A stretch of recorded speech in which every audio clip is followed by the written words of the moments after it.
नई दिल्ली का बिरला मंदिर, जहां एक युवा भक्त नारायण, जिसे श्री रामचरितमानस कंठस्थ है, वो श्री हनुमान जी को सुनाया करते हैं। मैं आपको जो घटना सुना रहा हूं वो कम से कम 70-80 वर्ष पूर्व की है।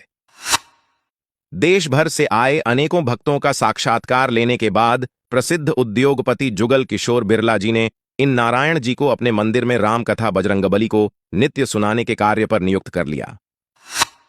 मासिक 350 रुपए तनख्वाह, रहने को कमरा और आवागमन के लिए एक कार भी उपलब्ध करवा दी गई थी, अर्थात सुकून के जीवन के सारे साधन उपलब्ध हो गए।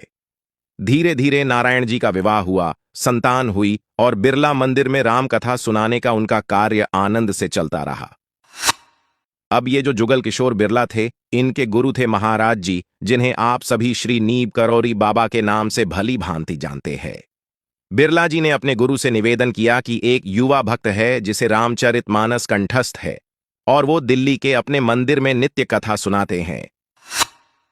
श्री नीब करौरी महाराज जी ने बड़ी उत्सुकता बताई ऐसे युवा भक्त से मिलने की, और फिर एक दिन वृंदावन से वे दिल्ली पधारे भक्त नारायण जी से रामकथा सुनने के लिए। पर ज्यों ही बिरला मंदिर में उन्होंने नारायण को देखा, त्यों ही तुरंत बोल पड़े, तेरे पिता ने हनुमान जी के साथ धोखा किया है। युवा भक्त नारायण अपने पिता, जो कि एक सेवानिवृत्त तहसीलदार थे, उनके विरोध में एक शब्द भी सुनना स्वीकार नहीं किया। उन्हें बड़ा आश्चर्य हुआ कि महाराज जी ये क्या बोल रहे हैं और क्यों बोल रहे हैं।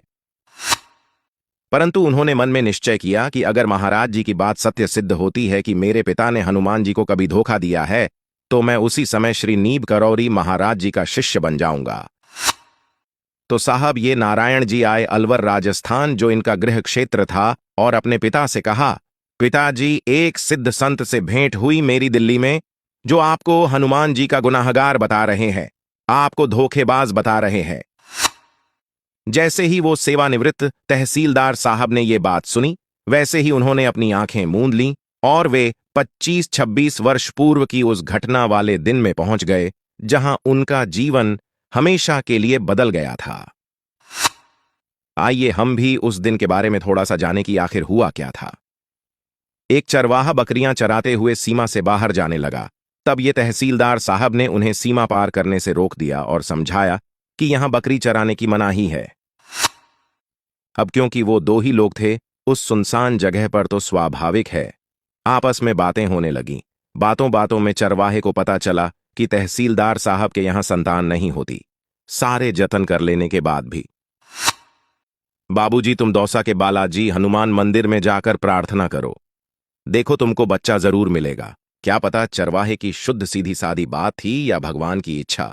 तहसीलदार साहब को ये बात दिमाग में बैठ गई और वो अगले ही दिन दौसा जिले में हनुमान जी के मंदिर गए, वहां प्रार्थना की और कहा, बाबा मेरे अगर संतान हो गई तो उसको आपके ही चरणों में अर्पित कर दूंगा। और फिर हनुमान जी की कृपा से इन्हें सच में एक पुत्र रत्न की प्राप्ति हुई, जिसका नाम रखा नारायण। अब कायदे से उन्हें अपने पुत्र को दौसा जाकर हनुमान जी के चरणों में अर्पित कर देना चाहिए था, पर तहसीलदार साहब के मन में पुत्र मोह उत्पन्न हो गया।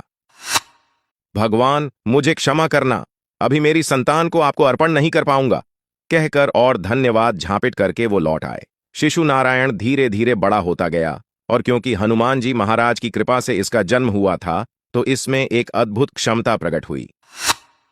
नारायण को पूरी श्री रामचरितमानस कंठस्थ थी। यही बालक नारायण आज बड़े होकर बिरला मंदिर में रहने लगे, और फिर एक दिन श्री नीब करोर महाराज जी ने इसे देखकर इसके पिता के द्वारा हनुमान जी को दिए वचन का स्मरण कराया। वृद्ध पिता वर्तमान समय में आए, उन्होंने आंखें खोलीं और कहा, हां, सचमुच मैंने हनुमान जी को धोखा दिया है, मैंने अपने वचन का पालन नहीं किया, पर यह बात मेरे और हनुमान जी के अलावा तीसरा कोई भी नहीं जानता है। सो जिसने भी तुम्हें इस घटना की ओर इशारा किया है, वो स्वयं कोई परम सिद्ध तपस्वी भक्त है। उसके चरण पकड़ लो बेटा और उसके शिष्य बन जाओ। इस लड़के को रुपए पैसे संसार में मत उलझने दो, इसे यहां से मुक्त करो।